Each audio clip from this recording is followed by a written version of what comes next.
अभी बिहार में आज मैंने एक वीडियो देखा, अररिया के अंदर एक बड़ी मामूली सी बात पर एक मुसलमान पिकअप ड्राइवर को बाकायदा गर्दन काट के अलग कर दिया कि सरेआम पब्लिक, गर्दन अलग धड़ अलग, लाश पड़ी है सामने, सर अलग कटा है, धड़ अलग कटा है। बाद में पब्लिक ने जिसने मारा तो उसको भी पब्लिक ने पीट पीट के मारा। ये भी कल की खुशबुओं की दुकान होती है, बन के रहमत ये घर में आती है, बरकतों का निशान होती है। जो अमानत समझ के पालेगा उसकी खातिर अमान होती है। इनकी तालीम एक फरीज़ा है, खुद ही एक ख़ानदान होती है।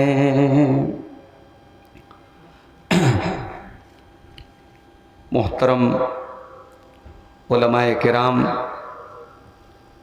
बुज़ुर्गों और दोस्तों, नौजवान साथियों, पर्दानशीन माओं और बहनों, प्यारे बच्चों, रात के तकरीबन 2:15 बज रहे हैं और इरादा तो यही था कि आपके बीच में जितना जल्दी पॉसिबल हो, मुमकिन हो, पहुंचा जाए। लेकिन आप जानते हैं काफ़ी दूरी तय करने के बाद आपके बीच में आना होता है। ख़ास तौर से ये इलाका, सोनाकोड़ का इलाका, जो पटना से 400 किलोमीटर और बनारस से तकरीबन 650-700 किलोमीटर दूर है, और वो भी बनारस से दोपहर 2 बजे निकलने के बाद, क्लास करने के बाद आपके बीच में पहुंच जाना, ये खुद अपने आप में एक कमाल की बात है। मैं बहुत शुक्रगुजार हूँ इस प्रोग्राम के ऑर्गेनाइज़र जनाब इसहाक अंसारी साहब का, जिनकी दावत पर मैं आज इस प्रोग्राम में हाजिर हुआ। बहुत पहले से उन्होंने आज के इस प्रोग्राम की तारीख मुझसे ली थी, और आज सुबह जब उनका कॉल आया, यकीन करें उस वक्त मेरी तबीयत बहुत ही गड़बड़ थी। 2-3 दिन से लूज मोशन की बीमारी में मैं मुब्तला था, और हालात ऐसे नहीं थे कि मैं सफ़र कर सकूं। लेकिन मैं ये भी जानता हूं कि अगर कोई प्रोग्राम एक शख्स कराता है और उसमें किसी मुकर्रिर का नाम हो और वो ना आए, जितनी भी मजबूरियां हों, आवाम मजबूरियों को नहीं समझती है। आवाम ताना देती है, आवाम जिम्मेदारों को बुरा भला कहती है कि इन्होंने मुकर्रिर का नाम दिया, क्यों नहीं बुलाया उनको।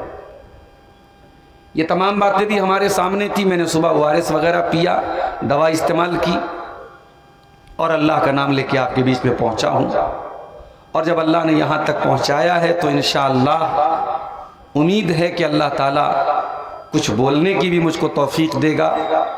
कुरान और सुन्नत की रोशनी में चंद बातें आपके सामने मैं ज़रूर रखूँगा। अल्लाह ताला हम सबको कहने सुनने से ज़्यादा अमल की तौफीक अता फरमाए, आमीन। मैं अभी रास्ते में आ रहा था, मेरे छोटे भाई मौलाना मोहम्मद सालिम सलफ़ी, उनके घर में अभी पैदाइश हुई है और बच्ची की पैदाइश हुई है। दुआ कीजिए अल्लाह ताला जच्चा बच्चा की हिफाजत करे। उलमा ने लिखा है कि किसी के यहाँ पहली औलाद अगर बेटी है तो ये बरकत की अलामत है, क्योंकि कुरान में भी अल्लाह ताला ने बेटी से शुरुआत की, जहाँ अल्लाह ताला ने सूरह शूरा के अंदर ये बयान किया है कि अल्लाह जिसको चाहता है लड़की देता है, जिसको चाहता है लड़का देता है, जिसको चाहता है दोनों देता है, जिसको चाहता है बांझ बना देता है। वहाँ पे आप गौर कीजिए, अल्लाह ने लड़की से शुरुआत की है।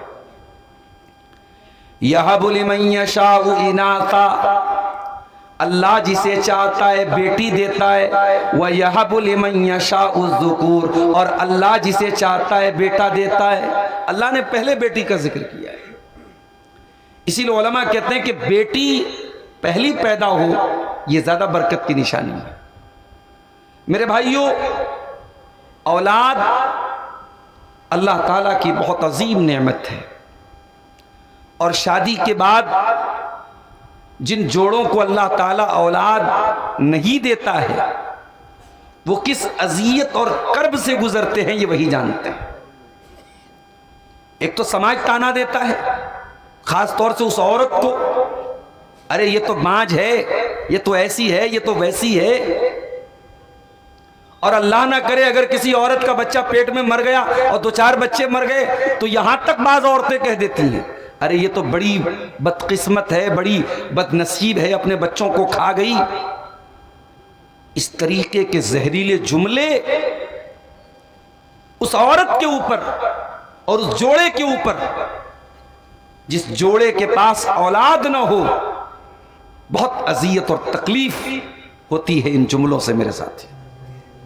जबकि हम सब जानते हैं औलाद का होना न होना यह अल्लाह ताला की तरफ से होता है। कभी कभी सारी रिपोर्टें सही हैं, न मर्द के अंदर कोई कमी है, न औरत के अंदर कोई कमी है, और फिर भी औलाद नहीं हो रही है। इसका मतलब यही हुआ कि अभी अल्लाह ताला की तरफ से इजाजत नहीं है, अभी अल्लाह की मर्जी नहीं है, अल्लाह की मशीयत नहीं है। तो औलाद कितनी बड़ी नेमत है, ये उन्हीं लोगों से आप पूछिए जिनके घर में औलाद नहीं है। उस औरत से पूछिए जिस औरत की गोद तरसती है कि काश मेरा भी कोई बच्चा होता और मैं भी उसको सीने से लगाती। उस आदमी से पूछिए जिसकी उंगली तड़पती है कि मेरा भी कोई बच्चा होता और मैं उसकी उंगली पकड़ करके मैं चलता। इसीलिए अल्लाह ताला कुरान करीम में जब अपनी नेमतें बयान करता है, अपनी नेमतों में एक बहुत बड़ी नेमत अल्लाह ताला औलाद को भी करार देता है। अल्लाह ने कुरान के 14वें पारे में फरमाया, वल्लाहु जअल लकुम मिन अनफुसिकुम अज़वाजा। ऐ मेरे बंदो, अल्लाह ताला ने तुम्हारे लिए तुम्हारे जोड़े बनाए, मर्द के लिए औरत को बनाया, औरत के लिए मर्द को बनाया, एक ही जिन्स में से बनाया। अगर मर्द के लिए अल्लाह ताला ने किसी और मखलूक को जोड़ा बनाया होता, औरत ना होती, कोई और मखलूक होती, तो शायद वो मोहब्बत पैदा ना होती जो मर्द और औरत के बीच में पैदा होती है। दोनों इंसान हैं, दोनों एक ही जिन्स में से, इसलिए दोनों के अंदर मोहब्बत है, दोनों के अंदर मिलाप है। वल्लाहु जअल लकुम मिन अनफुसिकुम अज़वाजा। अल्लाह ताला ने तुम्हारे लिए तुम्हारे जिन्स में से जोड़े बनाए। वजअल लकुम मिन अज़वाजिकुम बनीना व हफदा। और अल्लाह ताला ने तुम्हारी बीवियों से तुमको औलाद अता की, तुमको बेटे अता किए, और फिर बेटों को बेटा हुआ पोते हुए, बेटियों को बेटा हुआ नवासे हुए। अल्लाह ने तुमको बेटे भी दिए, तुमको पोते पोतियां भी दी। वरज़क़कुम मिनत-तय्यिबात। और अल्लाह ताला ने तुमको पाकीज़ा चीजों की रोजी भी दी है। देखिए, रोजी का जिक्र बाद में किया अल्लाह ने, औलाद का जिक्र पहले किया। इसका मतलब कि रोजी रोटी से बड़ी नेमत औलाद की नेमत है। ऐ मेरे बंदो, जिस अल्लाह ने तुमको औलाद से नवाजा, तुम कितने बड़े नाशुक्रे हो कि औलाद तो अल्लाह देता है, लेकिन तुम उस औलाद को गैरुल्लाह की तरफ मंसूब कर देते हो। कितने लोग हैं किसी पत्थर के बुत के आगे जाके सजदा कर लेते हैं, किसी मजार के आगे जाके सजदा कर लेते हैं, किसी कब्र पे जाके झुक जाते हैं और फिर ये अकीदा रखते हैं कि उस कब्र पर झुकने की वजह से, उस पेड़ पर झुकने की वजह से, उस पत्थर की मूर्ति के आगे झुकने की वजह से उनको औलाद मिली है। अफबिल बातिल युमिनून व बिनिअमतिल्लाहि हुम यकफुरून। ऐ मेरे बंदो, तुम कितने बड़े नाशुक्रे हो कि नेमत तो अल्लाह दे रहा है, लेकिन तुम मंसूब किसी और की तरफ करते हो, तुम किसी और की नेमत उसको करार देते हो। तो औलाद अल्लाह की बहुत बड़ी नेमत है मेरे प्यारे साथी। कुरान का 15वां पारा उठाइए, सूरह कहफ में अल्लाह ने फरमाया अल मालु वल बनून ज़ीनतुल हयातिद दुनिया। माल और औलाद दुनिया की जिंदगी की जीनत है। जब तक दुनिया में इंसान के पास माल ना हो तब भी इंसान की कोई हैसियत नहीं है। अपने सगे रिश्तेदार भी आपसे सलाम कलाम बंद कर देंगे अगर आप गरीब हैं, परेशान हैं, आपके पास पैसे नहीं है। पैसे वाला इंसान गलत बात भी बोलेगा, कोई टोकने वाला नहीं है, और गरीब आदमी अच्छी बात भी बोलेगा, 4 लोग एतराज करने के लिए तैयार हो जाएंगे। पराए अपने होते हैं जो पैसे पास होते हैं, पराए अपने होते हैं जो पैसे पास होते हैं। गरीबी तोड़ देती है जो रिश्ते खास होते हैं।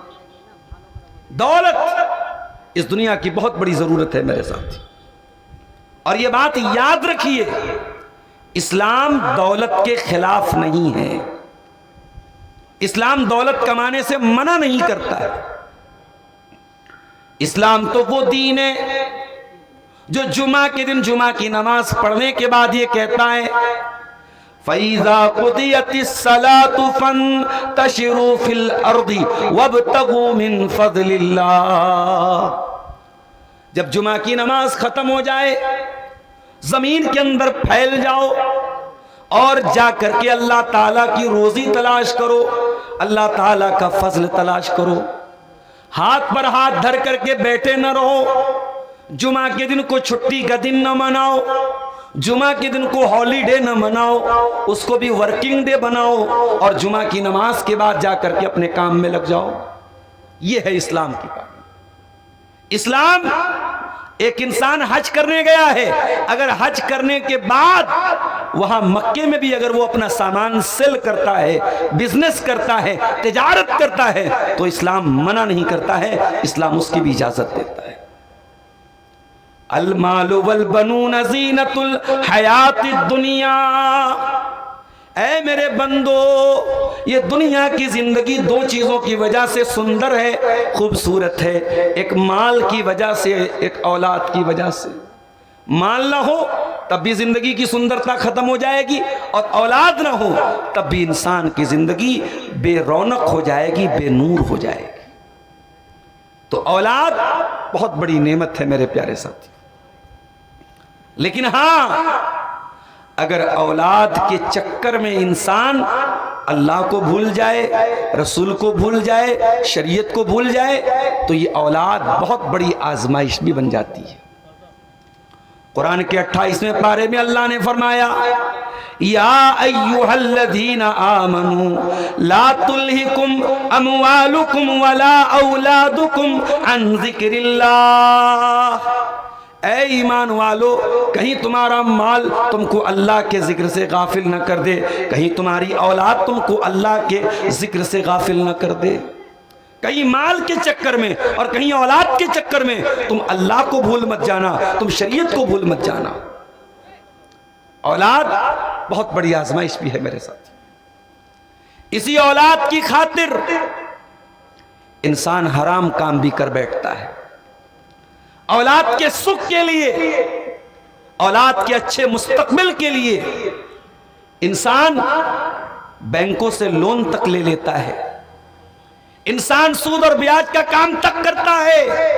खबरदार, अगर औलाद की मोहब्बत में आपने कोई नाजायज काम किया है तो ये औलाद बहुत बड़ी मुसीबत आपके हक में बन जाएगी मेरे साथ। इसीलिए कुरान करीम हमसे कहता है, इन्नमा अमवालुकुम व औलादुकुम फितना। ऐ ईमान वालो, तुम्हारा माल बहुत बड़ा फितना है, बहुत बड़ी आजमाइश है, और तुम्हारी औलाद भी बहुत बड़ी आजमाइश है। और आज तक आपने ये हदीस सुनी होगी, माँ के पैरों के नीचे जन्नत है, बाप जन्नत का दरवाजा है। लेकिन मैं एक और हदीस आपको सुनाना चाहता हूं, और यहां जितने लोग बैठे हैं, ये मेरी माएँ बहनें, जितनी माँ बहनों तक मेरी आवाज पहुंच रही है, मैं उनसे भी कहना चाहूंगा, जरा कान खड़े करके ये हदीस सुनिएगा, जरा दिल खोल करके ये हदीस सुनिएगा। ये तो बहुत सुना आपने,